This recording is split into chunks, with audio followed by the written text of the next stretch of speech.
음료수 컵에 물을 한 반쯤 담고 젓가락을 이렇게 꼽아 놓으면 틀림없이 이렇게 똑바로 된 젓가락인데도 나중에 그 젓가락이 이렇게 구부러진 젓가락으로 보입니다. 그걸 굴절이라고 얘기를 합니다. 세상을 살다 보면 많은 경우에 우리는 굴절된 모습을 보면서 그게 실상인 줄 알고 참 어려운 일들을 당할 때가 있습니다. 한스 프림이라고 하는 유명한 평론가가 있습니다. 한 번은 꿈속에서 천국을 갔답니다. 천국문에 들어서니까 그 천국에 받아주는 조건이 한 가지가 있는데, 이 천국에는 절대로 남을 비판하지 말아야 된다. 단 한 번이라도 남을 비판하면 즉시 쫓겨난다 라는 조건으로 이 한스 프림이 천국에 들어갔습니다. 본인이 비평가이기 때문에 모든 눈으로 보는 게 다 비판적인 눈으로 보는 사람입니다. 그런데 다짐을 합니다. 쫓겨나면 안 되니까 다 볼 때까지 절대 입 다물고 있자. 뭘 보든지 못 본 척하고 하여튼간 말하지 말자 작정을 하고 들어갔습니다. 그때 한 번은 천사가 긴 나무 판자를 가지고 이렇게 복도로 가는데, 아주 좁은 복도인데 반대편에서도 똑같은 나무 판자를 가지고 이렇게 옵니다. 근데 그 좁은 그 복도니까 이 천사 둘이 긴 나무 판자를 가지고 오다가 중간에 딱 부딪혔는데 서로 양보를 안 하는 거예요. 둘이 앞에 딱 서가지고 딱 상대방을 쳐다보는데 이 시간이 이렇게 막 지나가는데, 이 한스 프림이 가만히 생각해 보니까, 아니 여기가 지금 천국이고 저것들은 지금 천사라는 게, 아니 아무리 좁아도 그렇지 얼마든지 이렇게 양보하면 이렇게 피해갈 수 있는데, 이게 딱 둘이 마주쳐가지고 절대 비켜주지도 않고 양보도 안 하니까 그냥 둘이 딱 서 있는 거예요. 그냥 한마디 하고 싶은 생각이 여기까지 오는데 하여튼 참았습니다. 왜 그러냐면 비판하고 비평하면 쫓겨날 것 같으니까 절대로 본 걸 보지 안 본 것처럼 한마디도 하지 말고 않고 그냥 하여튼간 잘 넘겼습니다.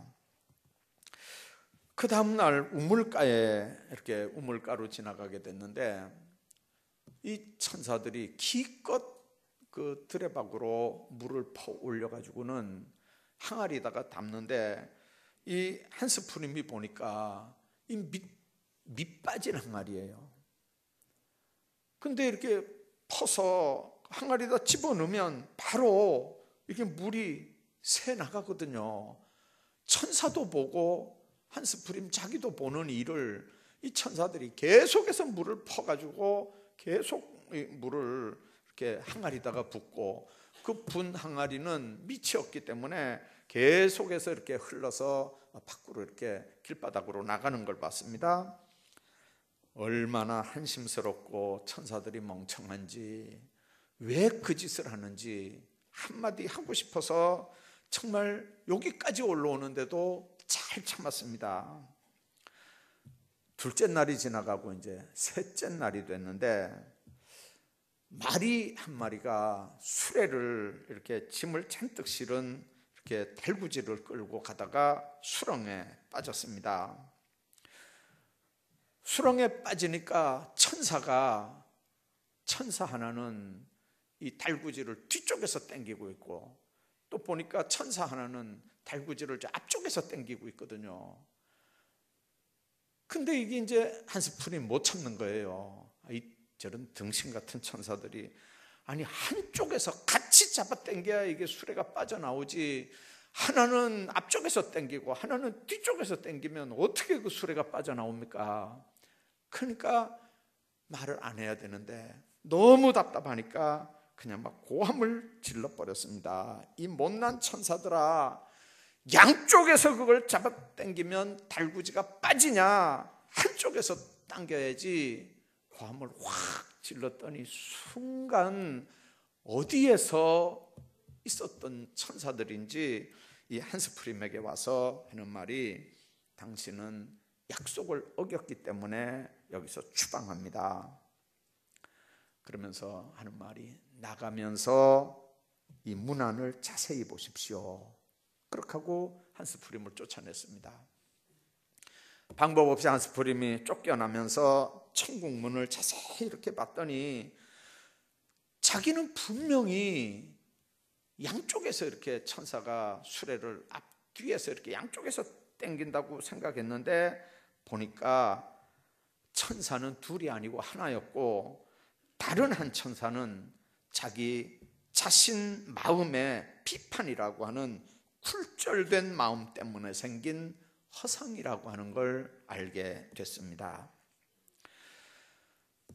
여러분들, 비평가들을 향해서 한마디 누가 한 이야기이지만, 그러나 여러분들, 우리가 이 굴절에 대한 비평의 자격에 대한 생각을 우리가 한번 해봐야 됩니다. 예수님이 부활하신 후에 여러 곳에서 제자들에게 나타나 보였습니다. 의심 많은 도마에게 나타나서 먼저 이렇게 한번 옆구리도 만져보고 손도 한번 만져보고, 믿음 없는 자가 되지 말고 믿는 자가 되라, 그렇게 하면서 도마에게 신앙 고백을 받아냈고요. 갈릴리 바다에 있던 베드로에게도 찾아가셔서 모닥불 앞에서 사랑의 고백을 3번이나 받아내면서 3번 부인한 베드로의 상처를 회복시켜 주셨습니다. 그럼에도 불구하고 아직 성령 받기 전에 제자들은 예수님을 보는 눈이 굴절된 시각으로 예수님을 보는 겁니다. 굴절된 눈으로 예수님을 보고 굴절된 눈으로 성경을 보면 신앙생활도 굴절될 수밖에 없습니다. 오늘 우리가 읽은 에베소서는 조직신학에서는 교회론이 가장 정확하게 기록이 되어 있는 서신으로, 하나님의 교회와 하나님의 교회 안에 있는 성도들이 어떻게 세상에서 신앙생활을 해야 하는지 성도들의 행동 강령을 제시하는 그런 말씀으로 분류되는 책입니다. 오늘 본문 말씀은 하나님의 백성들이 허상을 쫓아서 방황하면서 살기를 원하지 않기 때문에 굴절된 인생을 사는 게 아니라 지혜 있는 하나님의 사람이 어떻게 세월을 아끼면서 살아야 되는지 믿음의 사람을 위한 분명한 행동 원리 몇 가지를 제시합니다. 때가 악하다고 하는 게 첫 번째 주시는 말씀입니다. 어리석은 자가 되지 말고 주의 뜻이 뭔지 이해하라고 말씀합니다. 그래야 영적 행동 원리에 맞추어서 내 삶의 방향을 수정하고 신앙생활하면서 살아갈 수 있습니다. 그래야 하나님은 우리를 들어 쓰기도 하고 우리를 통해서 하나님의 뜻을 이루어 갈 수도 있습니다. 여러분들, 우리 자신을 볼 때 군인들이 훈련소 가면 제일 먼저 사격을 할 때 총알을 3개를 줘요. 그리고 탄착군을 만드는 사격을 하게 합니다. 어떤 총은 이렇게 가운데 표적 중간에 안 맞고 저쪽 옆구리에 가서 이렇게 맞아요. 처음에 쏠 때는. 그래도 총알 3개가 한 군데로 이렇게 몰리기만 하면 그 사람은 총을 잘 쏜 거거든요. 예. 그런 사람들은 이렇게 이쪽으로 당기고 이쪽으로 내려서 가운데 이렇게 또 쏠 수 있도록 나중에 3개를 또 줘요. 예. 그래서 두 번째 총알 3개를 받은 걸 가지고는 그쪽에 있는 걸 이쪽으로 당기고 이쪽으로 당겨서 가운데다가 이렇게 맞추도록 이렇게 크리크 조정을 해요. 그렇게 수정을 다 한 다음에 그 다음에 진짜 사격을 합니다. 여러분들, 우리가 신앙생활하면서 꼭 기억해야 되는 게 있습니다. 우리가 성경을 보고 말씀을 보고 신앙 훈련을 받고 예수님을 따르고 하나님의 말씀의 훈련을 받고 직분도 감당하고 신앙생활 해온 연조들이 많이 있는데, 어떨 때 보면요, 반드시 크릭을 수정해야 되는 군인들처럼 어떨 때는 저쪽에 가서 맞아 있는 경우도 있고요, 어떨 때는 저쪽에 가서 맞아 있는 경우도 있어요. 세 발이 똑바로만 들어가 있으면 그 사람은 총 잘 쏜 사람이에요. 그러나 거기가 목표가 아니잖아요. 그러면 땡겨서 나중에 조정을 해서 표적 중간에다 이렇게 맞추도록 크릭을 조정하는 거예요. 그 다음에 그 표적을 향해서 쏴야 가운데로 들어가는 거거든요. 여러분들, 오늘 우리에게 주시는 이 말씀이 뭐냐면, 여러분들, 우리가 신앙생활 할 때 문제들이 한두 가지입니까? 기도 제목이 한두 가지입니까? 마음의 소원들이 한두 가지입니까?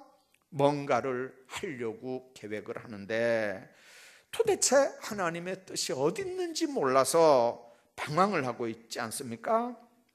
이게 하나님이 축복하시는 일인지, 이게 하나님이 허락하시는 일인지, 이걸 하면 정말 하나님도 나도 좋은 일인 건지, 이게 도대체가 가늠을 할 수 없는 복잡한 일들이 여러분들에게 한두 가지가 아닐 거예요. 신앙생활하면서 제일 헷갈리는 게 뭐냐면 바로 그런 부분들이거든요. 그래서 오늘 본문이 뭐라고 얘기하냐면 어떻게 행할지를 자세히 주의하라는 거예요. 어떻게 행하여야 되는지. 왜? 때가 악하고 그리고 세월을 아껴야 되기 때문에 그렇다는 거예요. 더 이상 어리석은 자로 살아서는 안 된다는 거예요. 일생이기 때문에 그렇습니다. 두 번 살 수 없는 거잖아요. 여러분들, 첫째는 이게 하나님 앞에 영광이 되는 일인가를 스스로한테 늘 물어보시길 바랍니다. 기도하면서도 물어보십시오. 자신에게도 물어보십시오. 내가 지금 이 일을 하려고 하는데, 내가 지금 이런 계획을 가지고 있는데 이게 하나님께 영광이 되는 일이냐 하는 걸 늘 물어봐야 됩니다. 그게 첫 번째예요. 우리가 이 땅에 존재하는 첫 번째 목적이 하나님께 영광 돌리는 일이라고 모든 개혁교회들은 고백을 합니다. 이 말은 우리가 하나님께 영광 돌림으로 하나님을 더 영화롭게 한다, 그런 의미가 아닙니다. 우리가 영광을 안 돌려도 그분은 이미 영화로운 분입니다.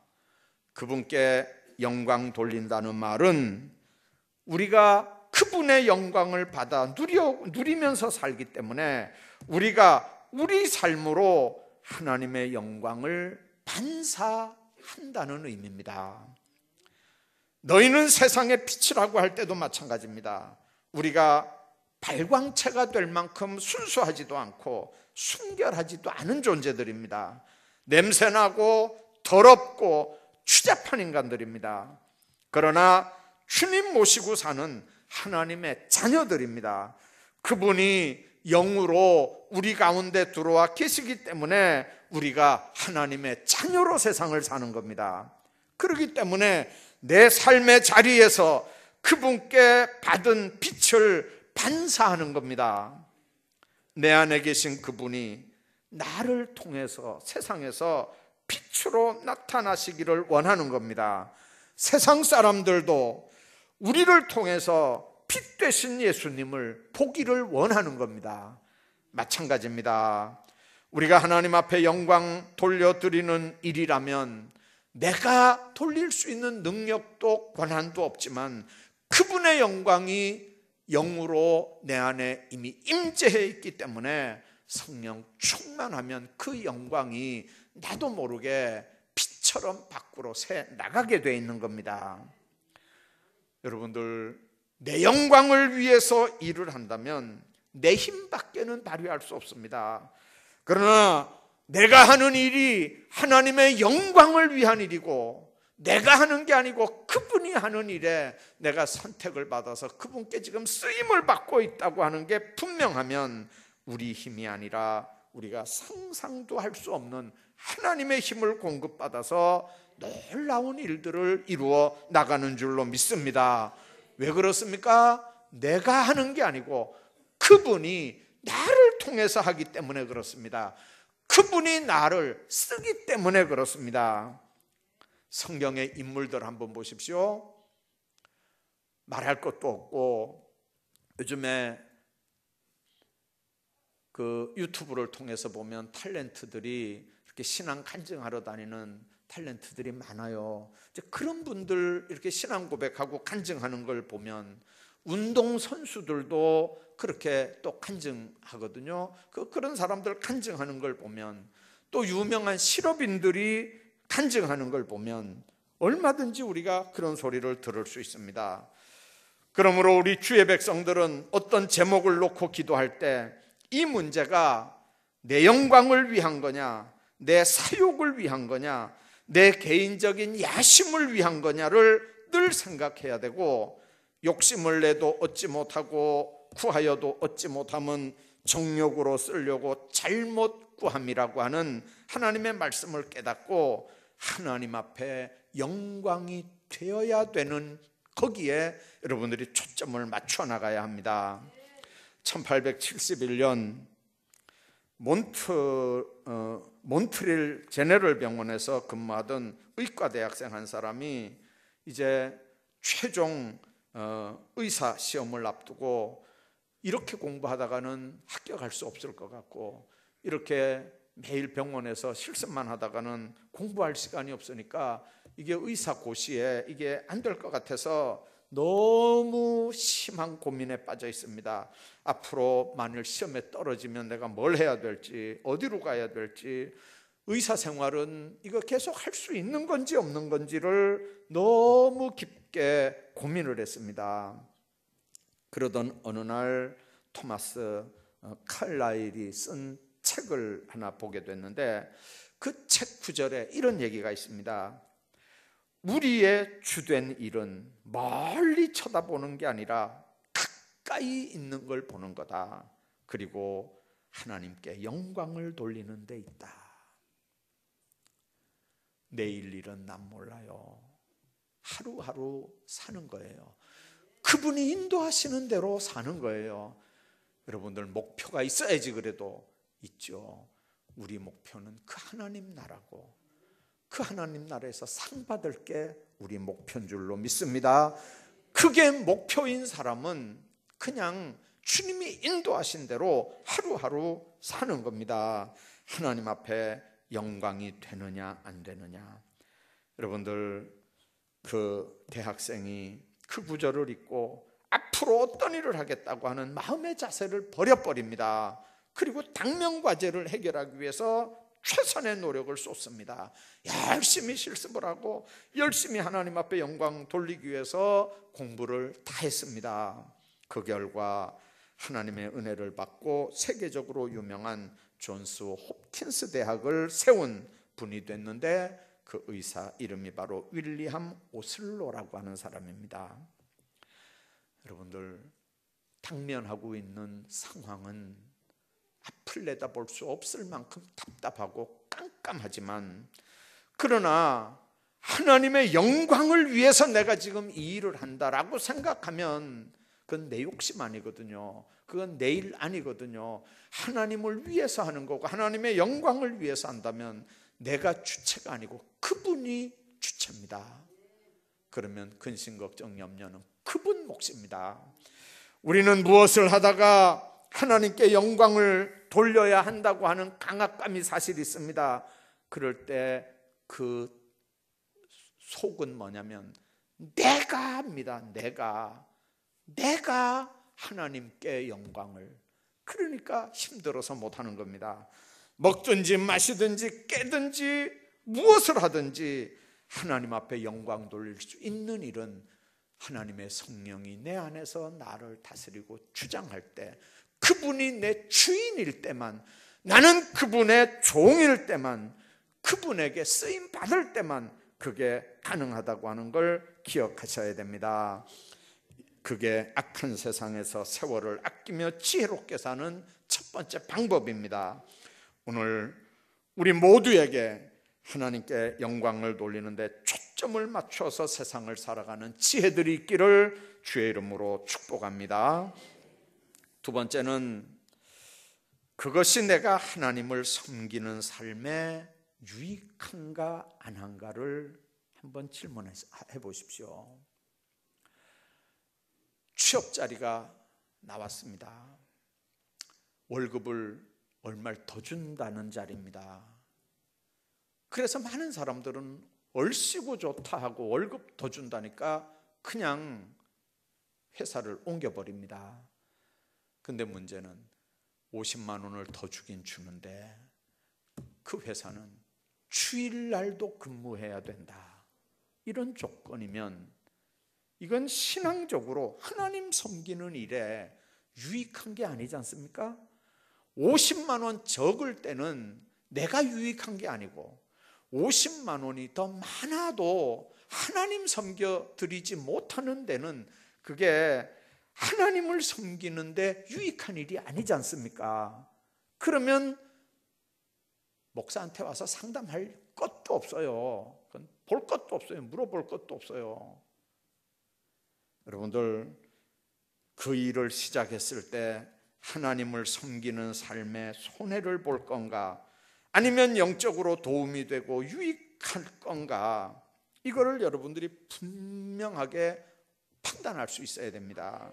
신앙적으로 유익하다면 어떤 고난이나 시련이나 손해가 와도 믿음으로 감당해 나가야 되고, 그렇게 하다 보면 하나님이 때를 따라 돕는 은혜를 반드시 주시고 그 일에 책임져 주시는 줄로 믿습니다. 그러나 한순간 육신적인 쾌락과 축복에만 눈이 어두워서 영적인 손해를 생각하지 않고 그 일을 덜커덕 결정한다면 본인만 망하는 게 아니고 후손에게까지도 공허한 삶이 주어지는 겁니다. 롯이 왜 아브라함을 떠나서 요단 뜰을 선택합니까?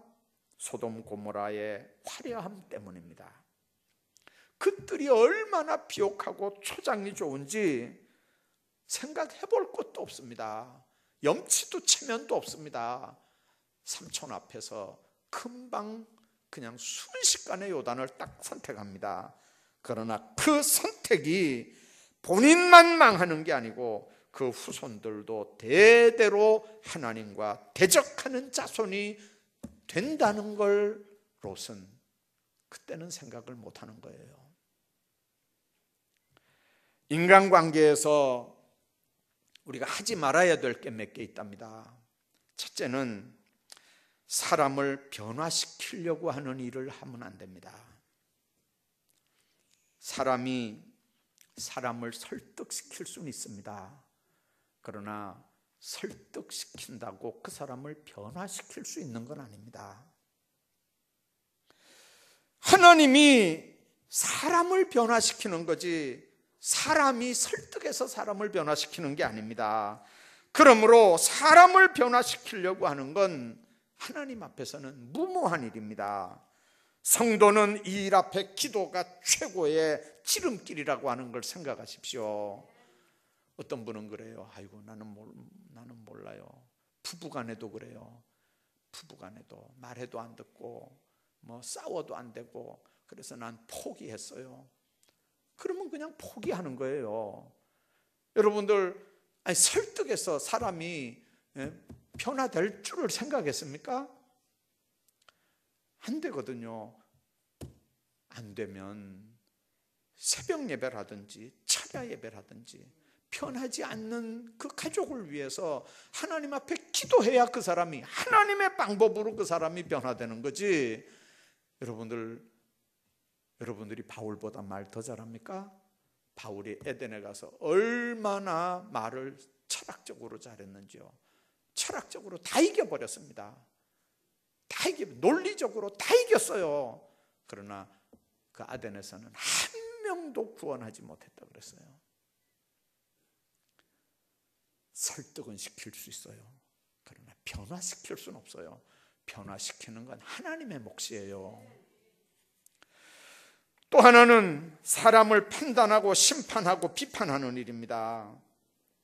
왜 우리에게 비판하지 말라고 예수님 말씀하느냐? 바울을 통해서 로마서에서 왜 비판하지 말라고 말하냐? 판단하지 말라고 말하냐? 심판하지 말라고 말하냐? 우리의 판단은 불완전하기 때문에 그렇습니다.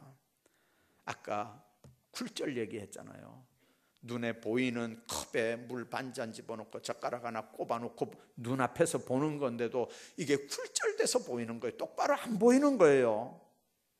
하물며 우리가 그 실력 가지고 누구를 판단하겠어요? 누구를 비판하겠어요? 내가 나를 잘한다고 해도 사실은 내가 모르는 부분이 얼마나 많은데요. 고린도전서 4장에 그랬습니다. 내가 자책할 아무것도 깨닫지 못하나 그러나 이를 인하여 의롭다함을 얻지 못하노라. 다만 나를 판단하실 이는 주시니라. 주님만이 우리를 판단하실 분입니다. 그러므로 판단하는 자들을 향해서 주님 뭐라고 말씀하냐면 로마서 14장 4절에 남의 하인을 판단하는 너는 누구뇨? 그 섰는 것이나 넘어지는 것이 제 주인에게 있음에 저가 세움을 받으리니 이는 저를 세우는 권능이 주께 있음이니라. 네가 누구이기에 내 종을 판단하느냐고 하는 겁니다. 지금도 주님은 사람을 세우시고 격려합니다. 우리가 해야 되는 일은 판단하지 말고 기도해 줘야 되는 일입니다. 세워주고 잡아주고 격려하는 일들이 성도의 몫입니다. 로마서 12장 이후에 그리스도인들의 삶을 이야기합니다. 그리스도인들의 삶은 사랑입니다. 그래서 로마서 12장은 사랑은 섬기는 거라 그랬습니다. 로마서 13장에는 사랑은 권위하는 자에게 순종하는 거라 그랬습니다. 로마서 14장에는 사랑은 악한 자를 용납하고 수용하는 거라 그럽니다. 사랑이 뭡니까?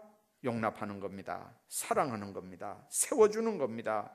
후회 없는 삶을 우리가 살아야 합니다. 그게 악한 세상에서 세월을 아끼면서 지혜롭게 하나님의 자녀답게 사는 법입니다. 뿐만 아니라 그게 덕을 세우는 건지를 하나님 앞에서도 물어봐야 되고 내 자신에게도 물어봐야 됩니다. 지금 내가 하는 일이, 내가 하려고 하는 이 일이 하나님 앞에 덕이 되는 일이냐? 성도는 믿음이 삶의 전부일 수 있습니다. 천국 가는 열쇠도 믿음이지만 하나님을 기쁘시게 해드리는 일도 믿음으로만 되는 겁니다. 그래서 성경은 믿음으로 쫓아 하지 않는 모든 게 다 죄라고 말씀합니다. 그래서 믿음은 중요한 겁니다. 그런데 베드로 후서 1장에 보면 이 믿음 위에 덕을 세워야 된다고 얘기합니다. 덕 위에는 절제라고 얘기하고요. 덕을 세우지 못하는 사람은 하나님 중심의 신앙이 아니고 자기 중심의 신념의 소유자로 세상을 사는 사람이라는 의미입니다. 신앙의 세계는 아무리 똑똑하고 세상 지식과 논리에 밝아도 그 위에 덕이 나타나지 않으면 하나님이 주인인 삶이 아니라는 표입니다. 그런 믿음은 하나님의 역사를 일으킬 수가 없습니다. 산을 옮길 만한 큰 믿음이 있어도 믿음 속에 기사와 이적이 나타나도 덕을 세우지 못하면 아무 소용이 없습니다. 그러나 믿음 위에 덕을 갖춘 사람들이 모이면 자신을 세우고 남을 세우고 가정도 세우고 교회도 세워 나가는 줄로 믿습니다. 한 20년도 더 전에 우리 교회에서 이런 사건 하나가 있었습니다. 창피한 사건입니다만은 항존 직원이 술, 담배를 공공장소에서 했습니다. 청년들에게 몇 차례 발견이 되어도 전혀 고칠 생각을 하지 않았습니다. 나중에 교회가 술렁이기 시작했고 결국은 당회에까지 그 얘기가 들어왔습니다. 그분은 술, 담배가 성경의 가르침에 전혀 위배되지 않는다고 하는 성경의 확실한 지식이 있었습니다. 담배 피우지 말라는 얘기가 성경의 창세기부터 요한계시록까지 하나도 없는 걸 분명히 알았고요. 그리고 술 마시지 말라는 말이 한 번도 없다고 그분은 자신했습니다. 술 취하지 말라지 술 마시지 말라가 어디 있느냐. 그래서 그분은 너무 분명한 지식을 가지고 있었습니다. 그 지식이 있으니까 양심의 가책 전혀 없습니다. 그런데 교회가 술렁이기 시작했습니다. 결국 당회가 열렸고 공동의회에서 그 사람을 신임 투표로 시무를 계속 할 건지 말 건지를 결정하기로 했습니다. 그리고 그 다음 주일날 주보에 그 다음 주일날 공동의회 한다고 암흑의 신임 투표의 건 이렇게 하고 주보가 나갔습니다. 그리고 일주일이 지나고 바로 그 주일날, 그러니까 토요일날 저녁에 전화가 왔습니다. 목사님, 어떤 교회로 가려고 하는데 그 교회에다가 임명을 해 주십시오. 그 다음날 아침 새벽에 새벽기도 때 임시 당회가 열렸습니다. 어떻게 할까 이거? 어떻게 해야 되겠냐? 주보에 이미 나갔으니까 신임 투표를 해서 수도를 시킬 거냐? 아니면 본인이 다른 교회 간다고 하는데 임명증서 띄줘서 지 발로 걸어나가게 할 거냐? 장로님들이 그냥 보내줍시다. 이래서 그냥 임명증서 띄어가지고 아침에 그냥 보내주고 말았습니다. 여러분들, 그분은 술, 담배 하는 문제에 대해서 확실한 지식이 있었습니다. 양심의 가책이 전혀 없습니다. 그러나 베드로후서 1장이 말하는 믿음의 덕의 절제가 뭔지를 그분은 전혀 모르는 사람이었습니다. 로마서 14, 15장 전체가 로마 교회 안에서 일어난 유대인 출신 성도와 이방인 출신 성도들 간의 분쟁이 원인이 됐던 문제들을 해결하는 방책에 대해서 말씀하는 내용이 기록이 됩니다. 핵심은 이런 겁니다. 믿음이 연약한 자들이 의심하는 걸 믿음이 있는 사람들이 비판하는 거예요. 왜? 믿음 있는 사람들 입장에서는 의심하는 게 마음에 안 들거든요. 그러니까 비판하는 거예요. 그러니까 성경은, 로마서는, 바울은 비판하지 말라는 거예요.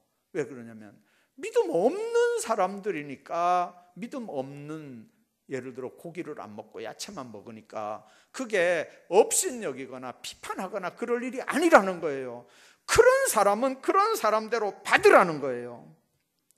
여러분들, 로마 교인들은 시장에서 판매되는 짐승고기, 이교도들이 제사 지낸 우상제물이었기 때문에 그건 먹지 않으려고 의식적으로 채식만 하기도 했고, 유대교에 있을 때처럼 안식일이나 절기를 지키는 일을 굉장히 중시하기도 했습니다.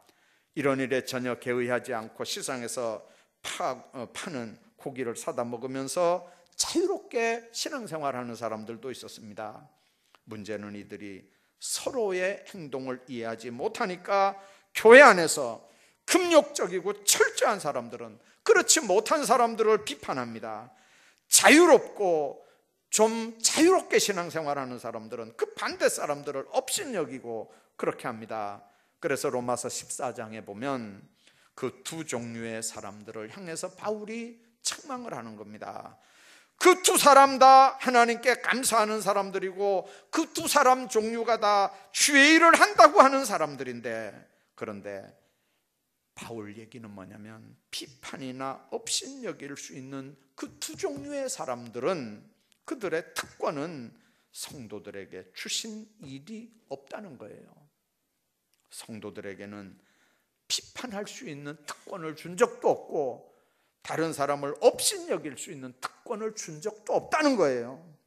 인간은 본질적으로 부패했기 때문에 비판자의 자질을 제대로 갖추지 못할 뿐만 아니라 다른 사람을 전혀 무가치한 걸로 간주하고 멸시하고 아래로 생각할 정도로 가치 있고 높은 인간은 하나님 앞에 존재하지 않는다는 거예요. 엄격한 의미에서 비판이나 업신여기는 일은 하나님의 몫이지 인간 몫이 아니라는 뜻입니다. 그래서 로마서 14장 보면 음식물로 인하여 네 형제가 근심하게 되면 사랑으로 하지 않는 것이며 20절에 이런 문제 때문에 하나님의 사업이 무너져서는 안 된다는 게 로마 교회에 보내는 바울의 교훈이었습니다. 그래서 바울은 만일 식물이 내 형제로 실족하게 하면 나는 영원히 고기를 먹지 않겠다. 여러분들, 바울은 고기 먹는 게 아무 가책도 없어요. 고기 먹어도 된다고 하는 지식도 분명했어요. 지식도 분명하고 양심에 가책이 없어도 이게 하나님 앞에 영광이 안 되고 이게 자기 신앙생활에 유익이 안 되고 이게 하나님의 교회 덕이 안 되면 안 하겠다고 하는 거예요. 이게 하나님의 사람들의 법입니다. 내 믿음이 기준이 돼서 남을 판단하고 비판함으로 이웃의 약한 양심을 상하게 하는 일, 내 형제를 실족하게 하는 일들은 우리 신앙 중심에서 뿌리까지 뽑히고 태워지기를 주의 이름으로 축원합니다. 때가 악하다고 했습니다. 어리석은 자가 되지 말고 주의 뜻이 뭔지 이해하라고 했습니다. 이게 하나님 앞에 영광이 되는 일이냐 생각하기를 바랍니다. 이게 하나님을 섬기는 삶에 나에게 영적으로 유익한 일이냐, 이게 덕을 세우는 일이냐 질문을 던져보시길 바랍니다. 지혜 있는 하나님의 사람이 어떻게 세월을 아끼면서 이 땅에서 하나님의 나라를 맛보고 누리는 행복한 삶을 사시기를 주의 이름으로 축복합니다.